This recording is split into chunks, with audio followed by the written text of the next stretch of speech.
Popular Entrevistas dessa semana tem como convidado o vice-presidente da Federação Espírita do Paraná, Adriano Lino Greca. Bem-vindo. Olá a todos, é uma alegria participar desse programa, dessa iniciativa e de todo esse trabalho desenvolvido por você, Caio. É uma alegria para nós podermos estar aqui. Obrigado. E o tema da semana é o Espiritismo no Brasil. O que nós devemos entender como Espiritismo, Adriano? O Espiritismo é uma religião em que pese nós, na doutrina, costumamos dizer que a doutrina espírita possui um tríplice aspecto de ciência, filosofia e religião, mas que surgiu em 1857, portanto é muito recente, 1857, através do trabalho de organização de um professor francês de nome Hippolyte Léon Denisard Rivail, que usou para separar de todo o trabalho que ele possuía na França, com inúmeros títulos publicados, inclusive, destacando então esse estudo que ele faz dos fenômenos que se deram e que foram a origem do Espiritismo, ao publicar o Livro dos Espíritos, em 1857, ele adota um pseudônimo, Allan Kardec. Então, a doutrina espírita é esta religião que teve origem em 1857, a partir do trabalho do codificador, como nós o chamamos, Allan Kardec, e que possui 5 princípios básicos. A existência de Deus e um conceito que nós fazemos de Deus, o entendimento que nós temos sobre os seus atributos, enfim, a existência de Deus, a imortalidade da alma, e até aí nós vamos vendo que não temos nada de diferente com relação às demais, a grande maioria dos pensamentos religiosos. Mas aí surge um terceiro princípio básico da doutrina espírita, que é o da pluralidade das existências, ou reencarnação. Esse é um tema que caracteriza muito bem os espíritas, o espiritismo, assim como o quarto princípio básico, que é o da pluralidade dos mundos habitados. É também uma crença, um princípio básico espírita. Porque nós olhamos para a grandiosidade do universo, com os bilhões e bilhões de astros, estrelas, galáxias, e realmente acreditamos que seria muito pouca criatividade se nós tivéssemos a vida apenas no nosso planeta. E por último, a comunicabilidade dos espíritos, entre aqueles que já partiram através do fenômeno da morte e nós que aqui permanecemos. Então são esses os princípios básicos da doutrina: existência de Deus, imortalidade da alma, a reencarnação, a pluralidade dos mundos habitados e a comunicabilidade dos espíritos. Para dar assim uma tese, uma ideia geral do que é o espiritismo que nós estudamos. E como que o espiritismo chegou até o Brasil? O espiritismo, quando surgiu na França, Kardec fundou uma sociedade de estudos espíritas. E através dessa sociedade e de seus membros, esse pensamento, as suas ideias foram se alastrando pelo mundo todo. Ele estabeleceu então correspondência com o mundo todo e também com o Brasil. Trata-se de algo muito recente e, portanto, as viagens internacionais já eram comuns à época. Claro que não com aquilo que se dá, não como se dá hoje, mas foi assim que nós vamos encontrar notícias do espiritismo do Brasil ainda no século XIX, e que se alastrou no Brasil o espiritismo, justamente pela racionalidade das suas propostas, e encontrou aqui um campo muito fértil de um povo que vive a religiosidade. Se nós voltarmos um pouco no tempo, vamos pegar, por exemplo, a década de 70 e vamos encontrar o IBGE registrando que 99% da população brasileira acreditava em Deus. Não sei exatamente se é o IBGE, mas uma pesquisa datada dessa época. E a grande maioria da nossa população vivendo religiosamente ou vivendo com religiosidade. Muito diferente da França, muito diferente de alguns países europeus que se afastaram um pouco da religião. Então aqui, e também em função do trabalho que se desenvolveu já de forma bastante organizada na divulgação dessa doutrina, é que o Espiritismo chega ao Brasil e se alastra, tomando todo o território nacional. E nosso estado, a Federação Espírita do Paraná, possui aproximadamente 340 instituições, centros espíritas filiados, só no Paraná. No estado de São Paulo, contam-se lá aos milhares, Rio de Janeiro. Então, enfim, o Espiritismo aqui está presente em todos os estados. Você acredita que seria diferente se, por exemplo, Chico Xavier não tivesse ganho uma grande proporção no Brasil, esse fenômeno, ou não? Eu penso que sim. Eu penso que Chico Xavier fez toda a diferença. E isso falo para homenageá-lo, inclusive. O trabalho desse homem, que com a sua humildade e com o seu trabalho de caridade, conquistou todos os brasileiros de todas as religiões. Mas, sem dúvida nenhuma, nós podemos dizer que o Espiritismo no Brasil pode ser descrito como antes e depois de Chico. Especialmente quando Chico Xavier chega aos grandes veículos, né, como a televisão, e que promoveu com ele um célebre programa de televisão chamado Pinga Fogo, à época, e que foi ao ar e que fez assim um sucesso absoluto. Tanto é que teve um primeiro programa, posteriormente foi promovido um segundo programa de entrevistas, e aquilo despertou, e a mensagem, então, a proposta do Espiritismo alcançou todo o Brasil. E o trabalho de Chico Xavier, que publicou mais de 400 livros, isso é muito significativo. Não é qualquer autor que publica.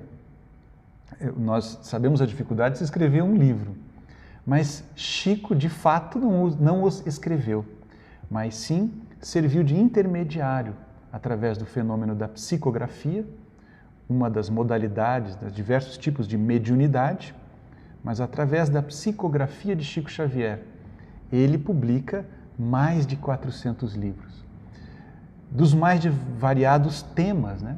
Poesias, mensagens, romances e obras que foram pesquisadas a fundo, estudadas, cuja autenticidade daqueles que diziam ser autores daquelas obras, mensagens e poemas, puderam ser comprovadas através da comparação e da pesquisa. Então, o trabalho de Chico trouxe ao Espiritismo a respeitabilidade que ele tem hoje, né? Em que pese, nós ainda temos muitas pessoas que confundem, mas aqueles que conhecem mais de perto o que é o Espiritismo, a sua mensagem, já entendem. E nós devemos muito a Chico Xavier.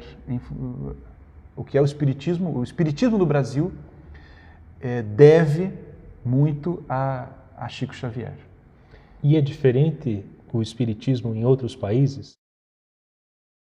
Não é diferente no que diz respeito à mensagem que é levada.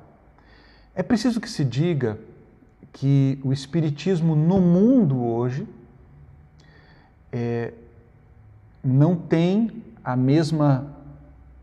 o mesmo alcance, inclusive na França, de onde ele surgiu. Ele não tem a mesma popularidade, não é tão conhecido, e nem mesmo o número de adeptos como nós temos no Brasil.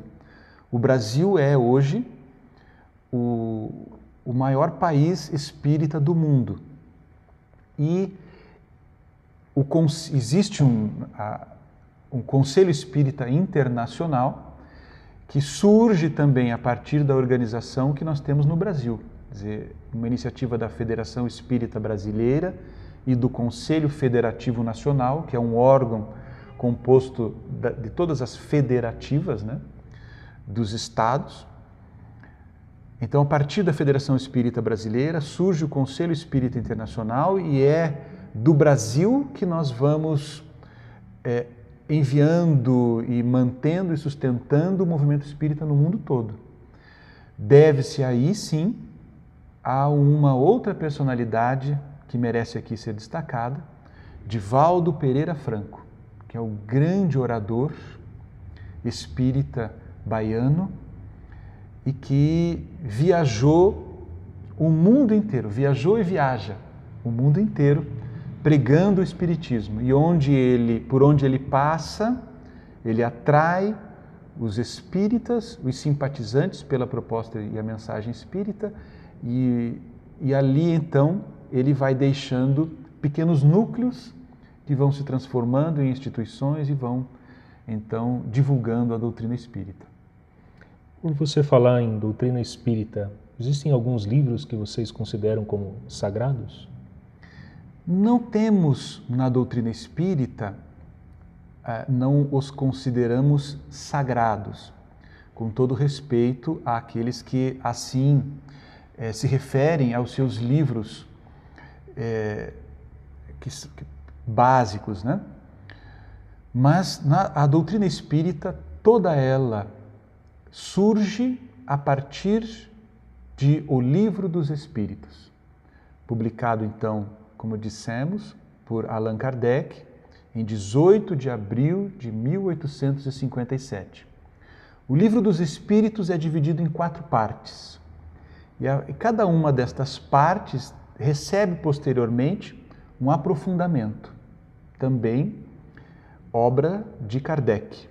Então nós vamos ter o Livro dos Médiuns, na sequência, o Evangelho segundo o Espiritismo, vamos ter o Céu e o Inferno e a Gênese. Estes 5 livros, então, o Livro dos Espíritos, o Livro dos Médiuns, o Evangelho segundo o Espiritismo, o Céu e o Inferno e a Gênese, compõem um Pentateuco também, que ali nós encontramos a base da doutrina espírita. Mas muitos outros autores complementaram e vêm complementando, aprofundando, comentando a doutrina espírita, e que hoje reconhece-se o espírita e o espiritismo também pelo hábito da leitura, né? Nós temos essa preocupação em estudar, e isso nós divulgamos e promovemos, a obra espírita e o estudo de suas obras, porque acreditamos que esse é o meio, né, o melhor meio para que a gente possa, enfim, construir a nossa fé, que é uma fé raciocinada, não é uma fé cega, mas uma fé que ela surge a partir da razão, da reflexão em profundidade, das discussões, das trocas. E é justamente isso que se faz nos centros espíritas. As palestras, os grupos de estudo, onde se debatem, então, aqueles textos, os textos da obra de Kardec e esses demais textos, que são as obras complementares.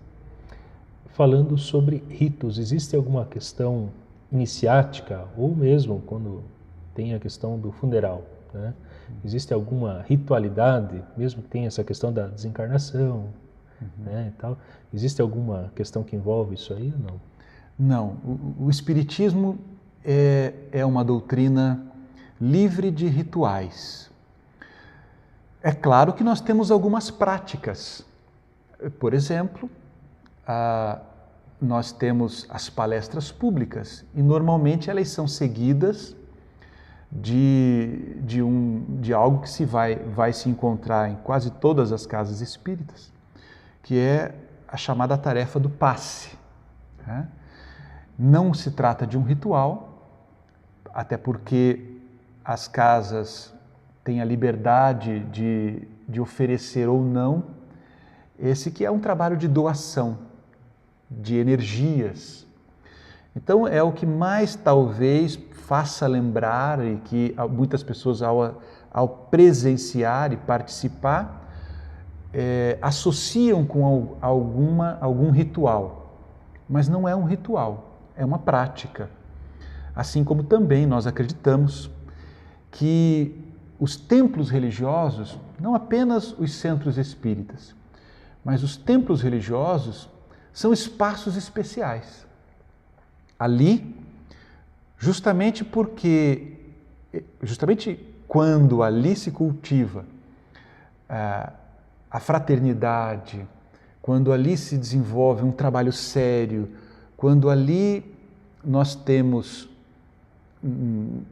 a vivência da religiosidade, da amorosidade, as trocas afetivas, nós criamos um ambiente, um espaço, e sobretudo quando também conseguimos uma ligação com a espiritualidade, com os espíritos, nós usamos disso para criar um ambiente saudável, harmônico, e também rogamos a intervenção dos espíritos do bem, que vêm em nosso socorro, em nosso auxílio, e nós pedimos a eles e eles fluidificam,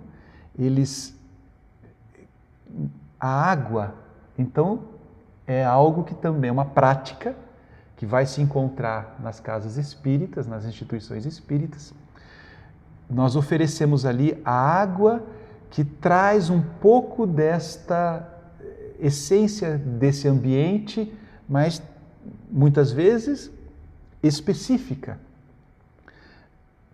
como se fosse uma medicação que a gente precisa e que vai nos trazer um equilíbrio energético, espiritual. As pessoas saímos melhor da casa espírita quando nós estudamos, refletimos sobre aquilo que está sendo exposto, recebemos o passe e bebemos esta água fluidificada. Então isso é muito comum, essa é uma prática que existe nas casas espíritas, mas não são, como eu disse, rituais. Então nós não temos o casamento espírita, o funeral espírita, não há. Há sim a oração. Então não há nenhum impedimento que se faça uma oração quando alguém, um casal, resolve se casar.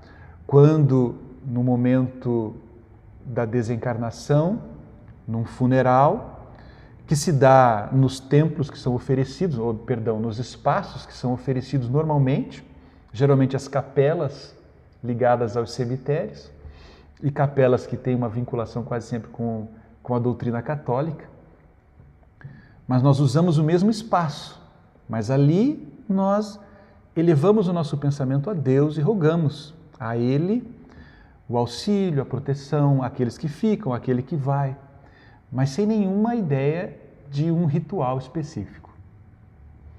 Para você, quais são os desafios que um espírita enfrenta na sociedade brasileira atualmente? Existe algum preconceito? Penso que hoje em dia nós já estamos bastante distanciados do preconceito que já existiu.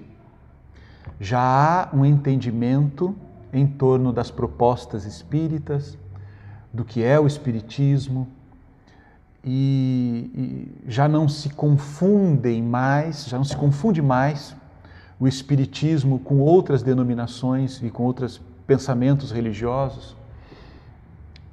Portanto, esse desafio, que já foi grande, hoje é muito menor.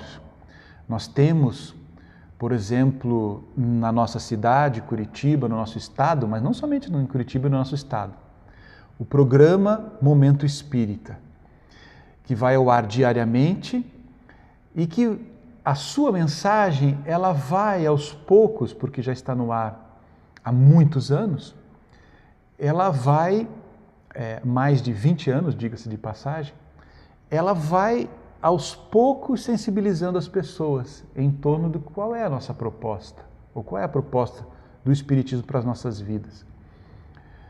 E então, isso facilitou. E hoje já encontramos a sociedade respeitando e compreendendo, como eu disse, né, o que é o Espiritismo. Já não temos esse desafio tão grande assim. Eu acho que o grande desafio para o espírita continua sendo o de lutar contra as suas próprias imperfeições. Eu acho que é o desafio de todos nós, né? O espírita aprende que ele não deve lutar contra os outros, mas ele tem que lutar contra si mesmo, contra as suas próprias imperfeições. Esse sim é um grande desafio para todo espírita viver. E o mais é lidar com algumas incompreensões que existem, sim, ainda, alguns preconceitos que ainda existem, mas nós temos acredito que uma característica. A partir do momento em que a gente compreende a essência do Espiritismo, nós respeitamos até mesmo o direito que a pessoa tem de fazer a ideia, é o direito que ela tem de pensar e fazer uma ideia, às vezes equivocada, mas é um direito. Chegará o tempo em que nós entenderemos, e é o ponto de vista da doutrina espírita, que as religiões são caminhos que vão ao encontro da essência da religiosidade. A religião, para nós, a própria origem da palavra diz isso, né? Do latim religare, ligar a criatura ao Criador, o homem a Deus. Isso é o que nós precisamos. Nós precisamos nos ligar a Deus. E as religiões são caminhos que nós escolhemos para alcançar esse objetivo. O Espiritismo é mais um destes caminhos. Mas um dia todos nós nos encontraremos. Essa é a nossa crença. Nós nos encontraremos num futuro onde nós entenderemos que as diferenças hoje não deveriam, em hipótese alguma, servir para nos distanciar, para nos afastar. Muito pelo contrário. As religiões têm muito mais pontos de contato do que diferenças. Mas, infelizmente, nós gostamos de brigar pelas diferenças. É ainda parte das nossas imperfeições. Quando nós entendemos a beleza das diferenças, eu penso que nós seremos mais felizes e viveremos em paz conosco mesmos e com os outros, independente da escolha que o outro faça para levar a sua vida religiosa. Então, muito obrigado pela sua entrevista. Eu é que agradeço, nós é que agradecemos, nós da Federação Espírita do Paraná. Queremos dizer que as portas estão abertas. A Federação, para não falar dos trabalhos que são desenvolvidos nos centros espíritas, se você me permite, gostaria de divulgar apenas que na sede da Federação Espírita do Paraná, aqui na Alameda Cabral 300, todo domingo às 10 horas da manhã, nós temos um trabalho de palestras públicas. O teatro da Federação é aberto e recebe então a todas as pessoas que quiserem vir e conhecer um pouco mais do que é o Espiritismo. Fica aqui registrado então a nossa gratidão pelo convite para essa entrevista e o nosso convite. Venha conhecer um pouco mais do Espiritismo, às 10 horas da manhã, todo domingo, aqui na sede da Federação Espírita do Paraná, Alameda Cabral 300. Muito obrigado, Caio.